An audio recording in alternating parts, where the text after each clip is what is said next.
জামালপুরের মেলান্দয়ে ফুটবল মানেই উন্মাদনা, আর সেই উন্মাদনার কেন্দ্রবিন্দু হয়ে উঠেছিল গ্রিন বায়োটেকনোলজি প্রিমিয়ার ফুটবল টুর্নামেন্টের জমজমাট ফাইনাল। গ্রিন বায়োটেকনোলজি ও বায়োজিন কসমেটিক্যালসের সৌজন্যে যুব সমাজকে মাদক, জুয়া ও অনলাইন আসক্তি থেকে দূরে রাখতে সচেতনতা বৃদ্ধির লক্ষ্যে এই টুর্নামেন্টের আয়োজন করা হয়।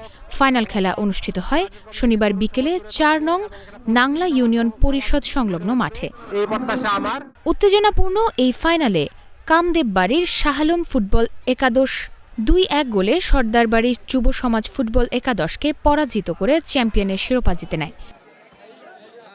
খেলাধুলার মাধ্যমেই যুব সমাজকে মাদক, জুয়া আর মোবাইল আসক্তি থেকে দূরে রাখা সম্ভব। এমন আয়োজন তরুণদের জন্য অনুপ্রেরণা। মাদক এবং অপরাধ কার্যক্রম থেকে তরুণ সমাজ দূরে থাকবে এবং একটা পজিটিভ সমাজ গড়ে উঠবে, এই প্রত্যাশা আমার। মাদক, জুয়া, ইফটিজিং সকল খারাপ কাজ থেকে ভালো পথে আনার জন্য সকল প্রকার সহযোগিতা করার জন্য, সেই সাথে আমাদের এলাকার স্কুল, কলেজ, মাদ্রাসার ছাত্রদের বিভিন্ন প্রতিযোগিতার মাধ্যমে, যেমন কোরআন প্রতিযোগিতা রমজান মাসে হবে, প্রত্যেকটা প্রতিযোগিতার মাধ্যমে উৎসাহিত করে নাংলা ইউনিয়নকে আমরা মডেল ইউনিয়ন হিসেবে ঘোষণা করতে চাই। খেলা শেষে পুরস্কার বিতরণী অনুষ্ঠানে চ্যাম্পিয়ন দলের হাতে ফ্রিজ এবং রানার্স আপ দলের হাতে এলইডি টেলিভিশন তুলে দেন অতিথিরা। ১৬টি দলের অংশগ্রহণে শুরু হওয়া এই টুর্নামেন্ট কেবল ক্রীড়ামুখী উদ্যোগ নয়, বরং যুব সমাজকে মাদক ও অনলাইন আসক্তি থেকে দূরে রাখার একটি কার্যকর সামাজিক প্রয়াস।